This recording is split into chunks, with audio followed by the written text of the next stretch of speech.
Ame teu próximo, por Joel S. Goldsmith. E Jesus disse-lhe: Amarás o Senhor teu Deus de todo o teu coração, e de toda a tua alma, e com toda a tua mente. Este é o primeiro e o maior mandamento. E o segundo, semelhante a este, é: amarás o teu próximo como a ti mesmo. Os dois grandes mandamentos do Mestre formam a base do nosso trabalho. No primeiro e maior mandamento, aprendemos que não há poder separado de Deus. Nossa percepção deve ser sempre que o Pai dentro de nós, o invisível infinito, é a nossa vida, é a nossa alma, nosso suprimento, nossa fortaleza. O próximo mandamento em importância é: amarás o teu próximo como a ti mesmo. Consequentemente, façamos aos outros o que gostaríamos que fizessem a nós. O que é o amor no sentido espiritual? O que é o amor que é Deus? Quando nos lembramos de como Deus se fez presente com Abraão, com Moisés no deserto, com Jesus, com João e Paulo, a palavra amor adquire um novo significado. Vemos que esse amor não é algo distante, nem é algo que pode vir até nós. Já faz parte do nosso ser, já está estabelecido dentro de nós. E, mais do que isso, é universal e impessoal. À medida que esse amor universal e impessoal flui de nós, começamos a amar o nosso próximo, porque é impossível sentir amor por Deus e não amar o nosso irmão. Se alguém diz, eu amo a Deus, e odeia seu irmão, é mentiroso. Pois quem não ama o seu irmão ao qual vê, como pode amar a Deus a quem não vê? Deus e o homem são um só, e não há como amar a Deus sem que esse amor atinja nosso próximo. Seja ele uma pessoa, seja um lugar, um animal ou uma coisa, tudo isso é o nosso próximo. Cada ideia na consciência é o nosso próximo, o qual só podemos amar depois de reconhecermos nele o poder que vem de Deus. Quando virmos Deus como causa e o nosso próximo como aquele que está em Deus, então passaremos a amá-lo, seja na forma de um amigo, de um parente, de um inimigo, de um animal, de uma flor ou uma pedra. Nesse amor que compreende todos como sendo Deus, oriundos da substância dele, descobrimos que tudo que nos vem à consciência assume seu exato lugar. Aqueles que fazem parte da nossa experiência vêm até nós, e aqueles que não fazem são afastados. Amemos o nosso próximo espiritualmente, contemplando o amor como a substância de tudo aquilo que é, não importando qual a forma. Estaremos amando de verdade quando nos elevarmos acima de nossa humanidade para uma dimensão superior da vida, na qual entendemos que o nosso próximo é puro ser espiritual, governado por Deus, nem bom e nem mal. O amor é a lei de Deus. Quando estamos em sintonia com o amor divino, seja amor de amigo ou inimigo, então o amor é algo suave. É algo suave que traz paz. Mas é suave somente se estamos em sintonia com ele. O mesmo ocorre com a eletricidade. Ela é muito eficiente e útil. Fornece luz, calor e energia, desde que suas leis sejam obedecidas. no minuto em que são violadas, podem ser perigosas. A lei do amor é tão inexorável quanto a lei da eletricidade. É importante que fique bem claro: não podemos prejudicar ninguém, e ninguém pode nos prejudicar e nem nos ferir. Nós próprios nos ferimos por violar a lei do amor, pois a pena recai sempre sobre aquele que pratica o mal, nunca sobre aquele para quem o mal foi feito. A injustiça que cometemos contra alguém volta contra nós mesmos.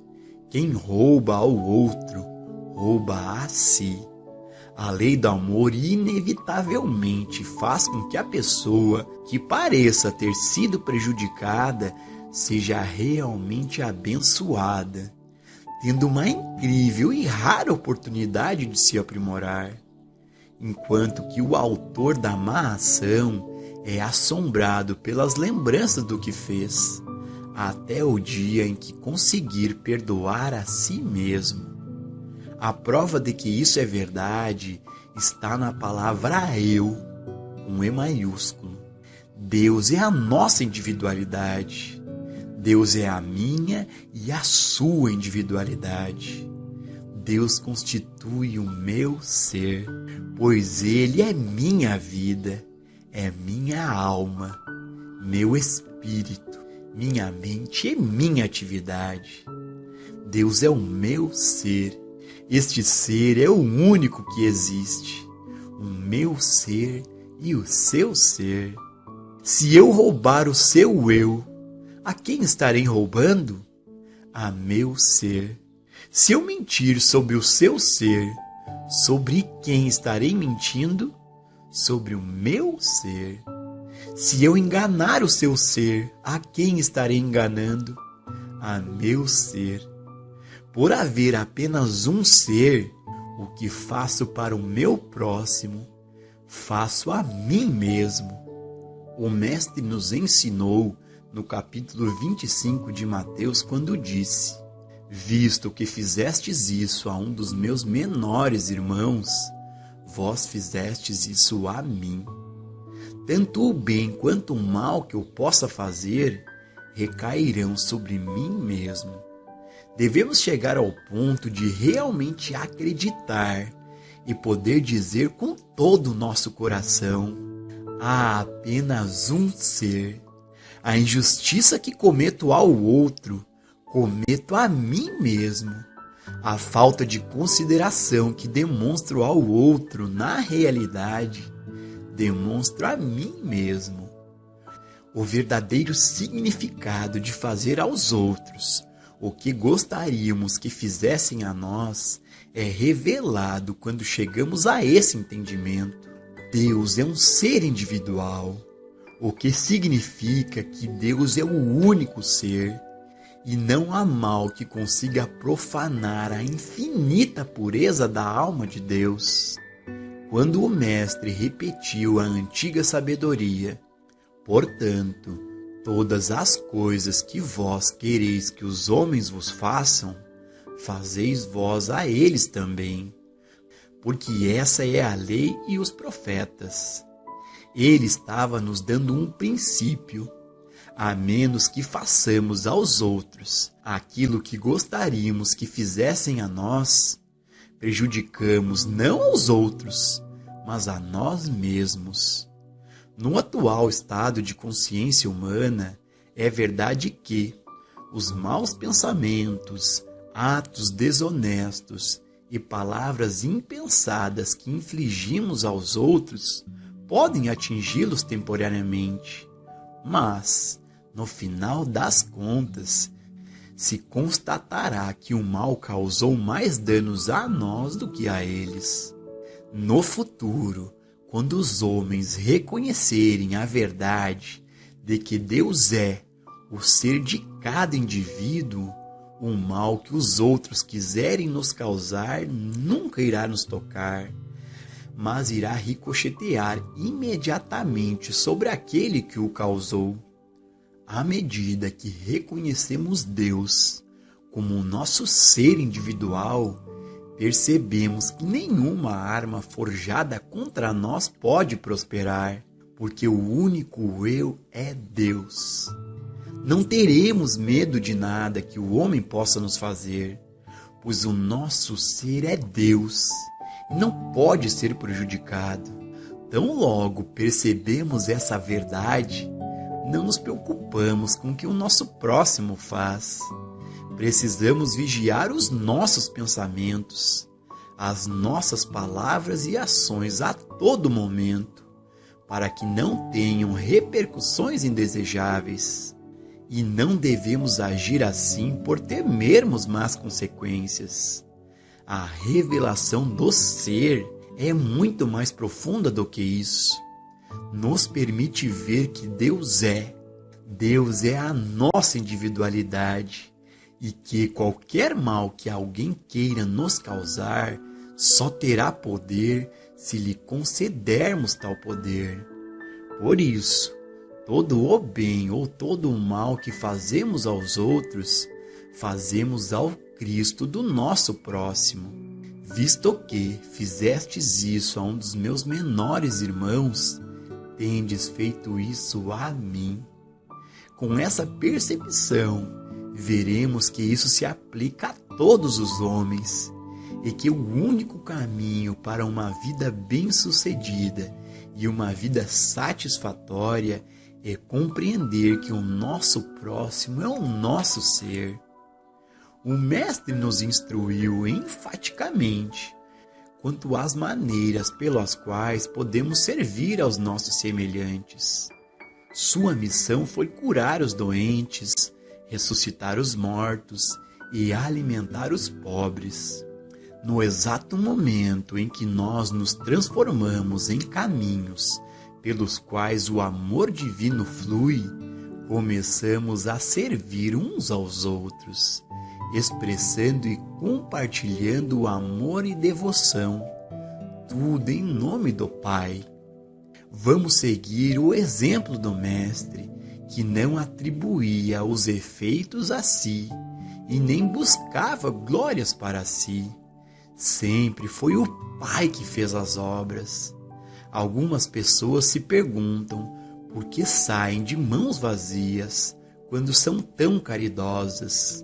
Acham que algo lhes falta, porque acreditam que deram dos seus próprios bens e se esquecem de que, na realidade, a terra é do Senhor e toda a sua plenitude.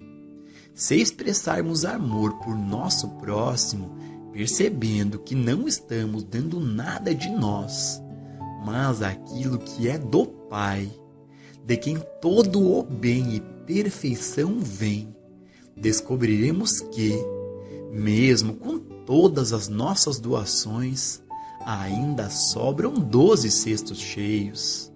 Acreditar que estamos doando de nossa propriedade, de nosso tempo ou de nossa força reduz tais doações à filantropia e não traz nenhuma recompensa.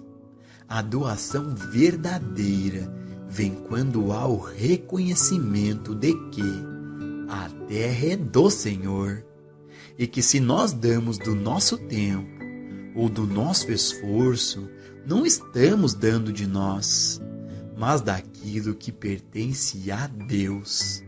Assim estaremos expressando o amor que é de Deus. Quando perdoamos, é o amor divino que flui de dentro de nós. Quando oramos por nossos inimigos, estamos amando divinamente. Ao orarmos por nossos amigos, nada lucramos. As maiores recompensas da oração vêm quando reservamos um tempo específico a cada dia para orar por aqueles que nos maldizem, por aqueles que nos perseguem, por aqueles que são nossos inimigos, não apenas pessoais, porque nem todos têm inimigos pessoais, mas religiosos, raciais ou étnicos. O Mestre nos ensinou: Pai, perdoa-lhes porque eles não sabem o que fazem. Quando oramos por nossos inimigos, pedindo para que seus olhos se abram para a verdade, eles muitas vezes se tornam nossos amigos. Comecemos essa prática em nossos relacionamentos. Se há pessoas com quem não nos relacionamos harmoniosamente, encontremos uma maneira de nos aquietar e rezar para que o amor fraterno e a harmonia sejam estabelecidos entre nós. Em vez de termos inimigos, passamos a estabelecer uma relação de fraternidade espiritual que torne o nosso relacionamento com todos harmônico e alegre como nunca. Isso não é possível se estamos em desarmonia com alguém. Se alimentarmos animosidade pessoal, ódio étnico ou religioso, preconceito ou intolerância, nossas orações se tornam inúteis. Quando orarmos, devemos ir a Deus com as mãos limpas e, para isso, precisamos deixar nossos ressentimentos de lado, fazer a oração do perdão por aqueles que nos ofenderam, já que eles não sabem o que fazem, e em seguida reconhecer: eu me relaciono com Deus como filho, e portanto me relaciono com todas as pessoas como irmãos.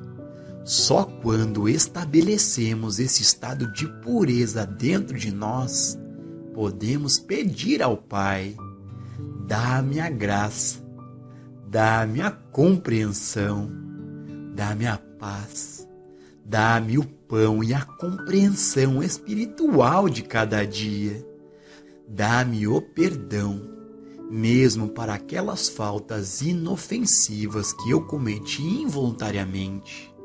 Aquele que se volta para dentro de si, em busca da luz interior, em busca da graça, da compreensão e do perdão, nunca falha em suas orações.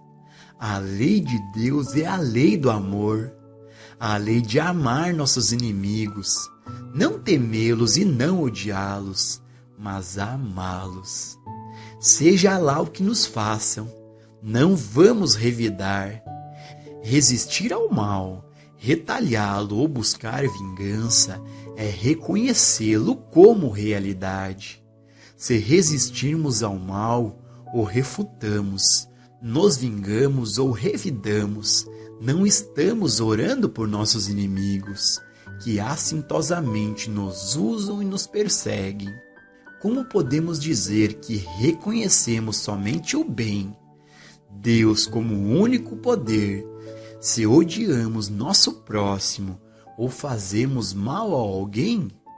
Cristo é a verdadeira identidade, e reconhecer outra identidade além de Cristo é nos afastar da consciência crística. Amai a vossos inimigos, bendizei o que vos maldizem, fazei bem aos que vos odeiam, e orai pelos que vos maltratam e vos perseguem, para que sejais filhos de vosso Pai que estás nos céus. Porque faz que o seu sol se levante sobre maus e bons, e que a chuva desça sobre justos e injustos. Não há outra maneira de ser o Cristo, o Filho de Deus. A mente crística não tem em si nenhum julgamento, nenhuma condenação e nenhuma crítica, mas contempla o Cristo de Deus como atividade do ser individual, na sua alma e na minha alma. Os olhos não compreendem isso, porque, como seres humanos, somos bons e maus, mas espiritualmente somos os filhos de Deus. E, através dessa consciência, podemos enxergar o bem espiritual em cada um. Não há espaço na vida espiritual para perseguição, para julgamento ou condenação de qualquer pessoa ou de qualquer grupo de pessoas. Não é apenas inconsistente, mas hipócrita falar sobre o Cristo e nosso grande amor por Deus e depreciar o próximo por sua raça, por seu credo, nacionalidade, filiação política ou posição econômica. Não se pode ser o Filho de Deus enquanto se persegue ou se odeia alguém ou alguma coisa, mas apenas quando a consciência está isenta de qualquer julgamento ou condenação. A interpretação mais comum de não julgar é que não devemos ver o mal em ninguém.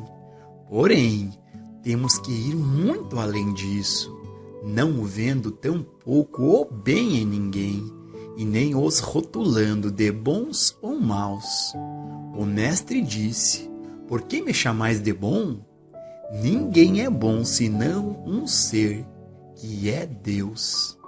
É o cúmulo da presunção dizer: eu sou bom, sou generoso e benevolente, tenho caráter e bom entendimento.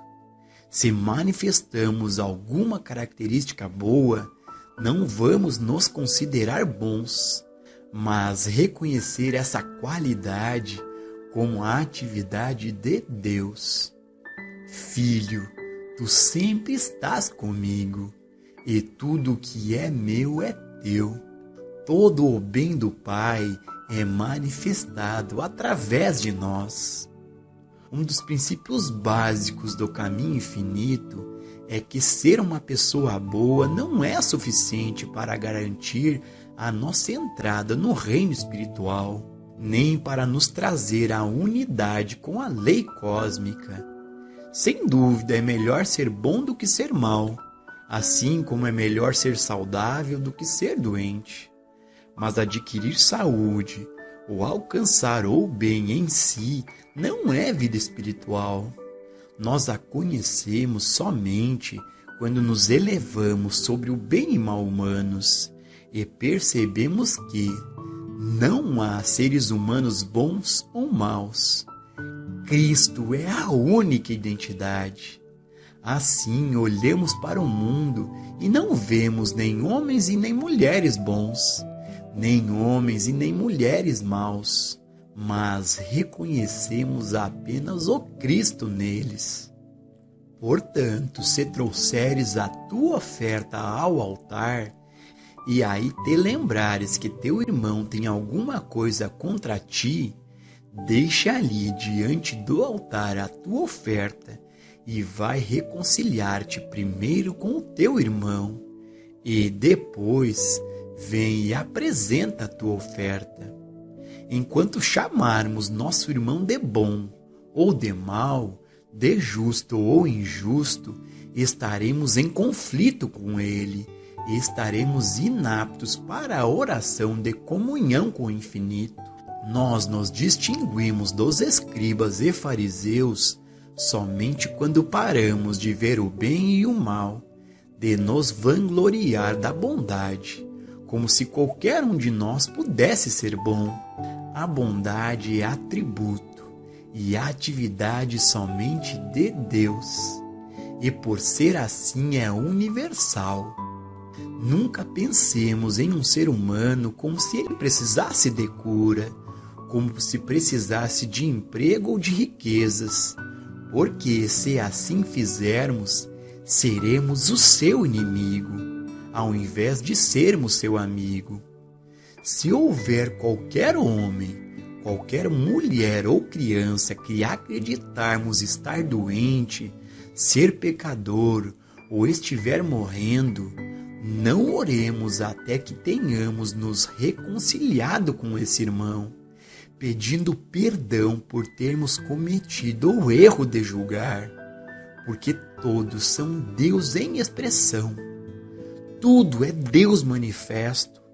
Só Deus constitui este universo, bem como a vida, a mente e a alma de cada indivíduo.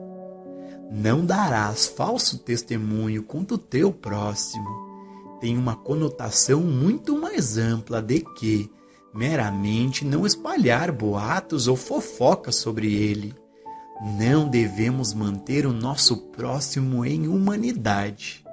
Se dissermos, meu próximo é bom, estaremos dando falso testemunho contra ele, tanto quanto se disséssemos, meu próximo é mau, porque isso demonstra que reconhecemos sua condição humana, às vezes boa e às vezes má, e não a condição espiritual. Dar falso testemunho contra o nosso próximo é declarar que ele é humano, que ele é finito, que tem falhas, que é menos do que o próprio Filho de Deus. Toda vez que reconhecemos a condição humana, violamos a lei cósmica. Toda vez que reconhecemos o nosso próximo como pecador, como pobre, doente ou morto, como outro que não o Filho de Deus, daremos falso testemunho contra ele. Violando a lei cósmica, atraímos a nossa própria punição. Deus não nos pune, nós nos punimos, porque se dizemos você é pobre, praticamente estamos dizendo que eu sou pobre, uma vez que há somente um ser.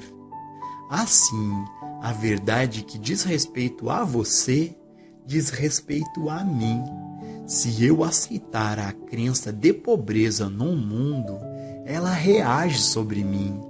Se eu aceitar que você está doente ou que você não é gentil, estarei aceitando uma característica separada de Deus, uma atividade à parte de Deus, e dessa forma estarei condenando a mim mesmo, porque só existe um ser.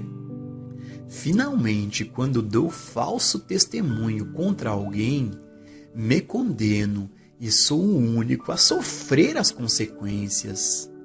A única maneira de evitar o falso testemunho contra o próximo é perceber que Cristo é o nosso próximo, que o nosso próximo é um ser espiritual, o Filho de Deus, exatamente como nós.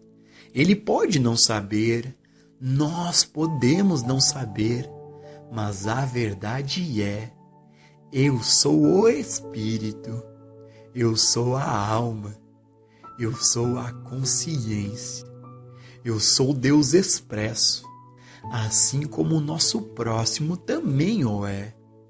No Sermão da Montanha, um mestre nos deu um guia e um código de conduta para seguirmos, enquanto desenvolvemos a consciência espiritual.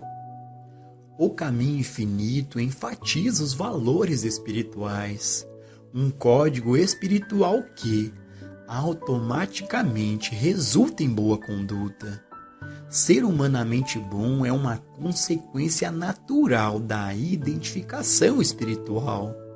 Seria difícil compreendermos que o Cristo é a alma e a vida do ser individual e mesmo assim discutirmos ou difamarmos nosso próximo. Depositamos nossa fé, crédito e confiança no infinito invisível e não levamos em consideração todas as circunstâncias e condições humanas. O mandamento amarás o teu próximo como a ti mesmo não fala do amor humano, do afeto ou da amizade, mas ele identifica nosso próximo espiritualmente e, consequentemente, vemos efeito dessa identificação correta no aspecto humano.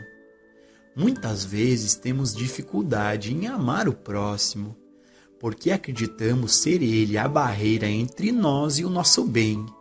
Isso está longe de ser verdade.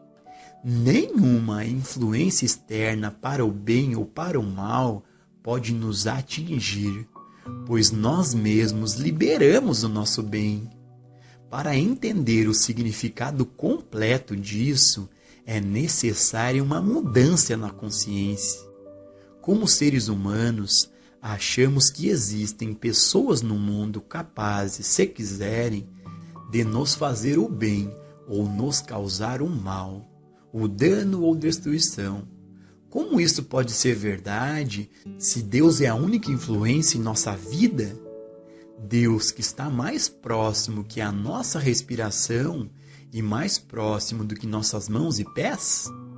A única influência que é sempre boa é a do Pai interior. Não podereis ter poder nenhum contra mim, se não te fosse dado do alto. Quando percebemos que nossa vida se desdobra dentro de nosso próprio ser, chegamos à conclusão de que ninguém na Terra jamais nos machucou ou nos ajudou. Toda a dor que já tivemos na vida foi resultado direto de nossa incapacidade de contemplar o universo como sendo espiritual. Qualquer que seja a forma de o encararmos, louvando ou condenando, sempre nos consideraremos culpados. Se olharmos para trás, muitas vezes conseguimos enumerar as razões para cada discórdia que tivemos.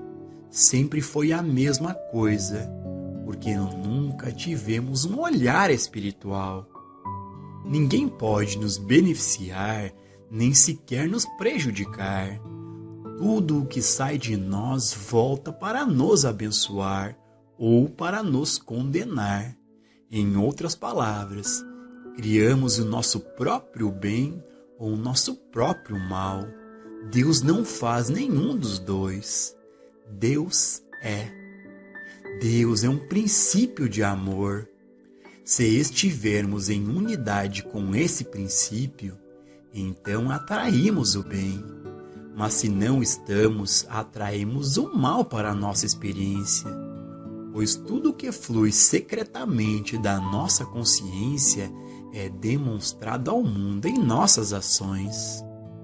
Tudo que emana de Deus na consciência do homem, individualmente ou coletivamente, é poder. O que emana de Deus e atua na consciência do homem, senão a verdade, o amor, a integridade, perfeição, plenitude, todos os atributos de Cristo? Porque há um único Deus, um poder infinito. O amor deve ser a emoção que controla o coração e a alma de cada pessoa na face da terra. Em contraste com isso, estão os pensamentos de medo, dúvida, ódio, ciúme, inveja e animosidade, que provavelmente falam mais alto na consciência de muitos povos do mundo. Nós, como buscadores da verdade, pertencemos a uma minoria dos que receberam a revelação de que os maus pensamentos não são poder e que não têm controle sobre nós. Nem todo o mal ou pensamento falso na terra tem poder sobre você ou sobre mim. A partir do momento em que entendemos que o amor é o único poder, não há poder no ódio, não há poder na animosidade, não há poder no ressentimento e nem na luxúria, na ganância ou na inveja. Poucas pessoas no mundo são capazes de aceitar o ensinamento de que o amor é o único poder e estão dispostas a se tornar como criança. Os que aceitam este ensinamento básico do Mestre são aqueles de quem ele disse: graças te dou, ó Pai, Senhor do céu e da terra, que escondestes estas coisas aos sábios e inteligentes e revelaste às criancinhas. Assim é, ó Pai, pois assim foi do teu agrado. Bem-aventurados os olhos que veem o que vós vedes. Pois vos digo que muitos profetas e reis desejaram ver o que vós vedes, e não viram, e ouvir o que ouves, e não os ouviram. Uma vez que aceitarmos este importante ensinamento do Mestre e enxergarmos além da aparência, perceberemos conscientemente, a todo instante, que todos somos fortalecidos com o amor do alto e que o amor na consciência é o único poder, um poder do bem para você e para mim, e que o mal no pensamento humano, seja na forma de cobiça, inveja, luxúria ou ambição desmedida, não é poder. Portanto, não deve ser temido e nem odiado. Conhecemos nosso irmão conhecendo a verdade sobre ele. Saber que o que tem nele é de Deus é poder, e o que nele está que não é de Deus não é poder. Assim estaremos amando nosso irmão verdadeiramente. Séculos de ensino ortodoxo incutiram em todos os povos o sentimento de separação e desenvolveram interesses distintos e apartados entre si. No entanto, quando há plena convicção do princípio da unidade do nosso interior, o leão e o cordeiro podem se deitar juntos. Isso se torna verdade quando compreendemos o significado correto da palavra eu, este eu com letra maiúscula. Assim que captamos verdadeiramente o eu em mim e o eu em você, nossos interesses se tornam os mesmos. Não haveria guerras nem conflitos de qualquer tipo, se ficasse claro que o ser real de todos no universo é o único Deus, o único Cristo, a única alma e o único Espírito. E, em virtude dessa unidade, o que beneficia um, beneficia a todos. Nessa unidade espiritual, estamos em harmonia um com os outros.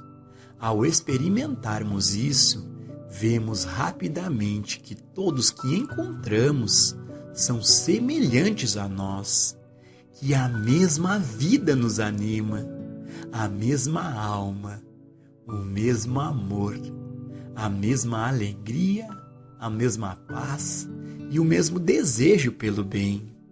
Em outras palavras, o mesmo Deus é glorificado dentro de todos aqueles com quem entramos em contato. Podem eles estar ou não conscientes dessa presença divina dentro do seu ser, mas passarão a identificá-la no momento em que nós a reconhecermos neles. No mundo dos negócios, seja entre colegas de trabalho, empregadores, funcionários ou concorrentes, a seguinte atitude de reconhecimento deve ser assumida: eu sou você. Meu interesse é o seu interesse. Seu interesse é o meu. Uma vez que a única vida anima o nosso ser, uma única alma, o Espírito de Deus.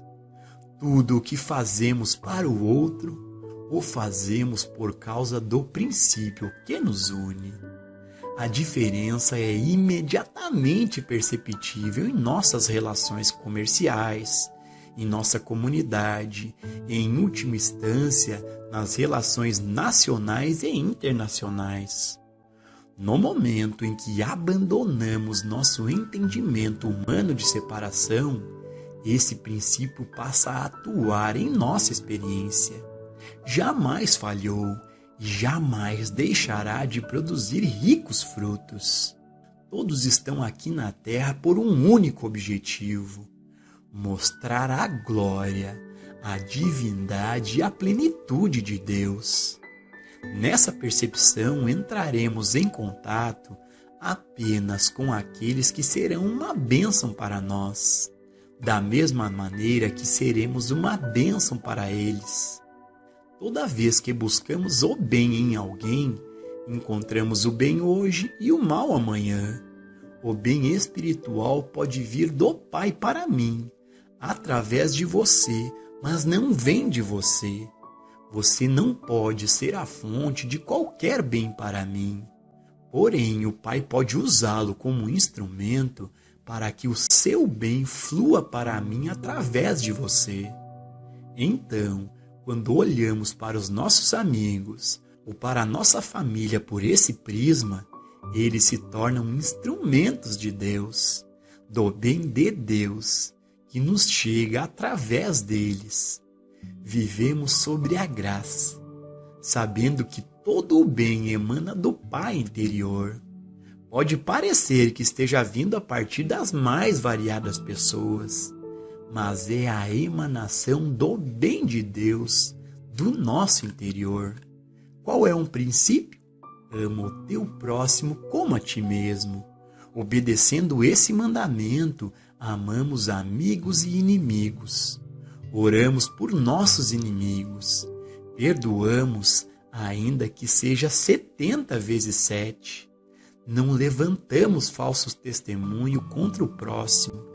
Não julgamos nada como bem ou mal, mas vemos em todas as aparências a identidade de Cristo, o único ser que é, ao mesmo tempo, o seu ser e o meu ser. Então, só então pode-se dizer: vinde, benditos de meu Pai, entrai na posse do reino que vos está preparado desde a fundação do mundo. Porque tive fome e me destes de comer, tive sede e me destes de beber, era estrangeiro e me hospedastes, estavas nu e me vestistes, enfermo e me visitastes, preso e fostes me ver. Então perguntarão os justos: Senhor, quando foi que te vimos com fome e te demos de comer? Ou com sede e te demos de beber? E quando te vimos estrangeiros e te hospedamos? Ou nu e te vestimos?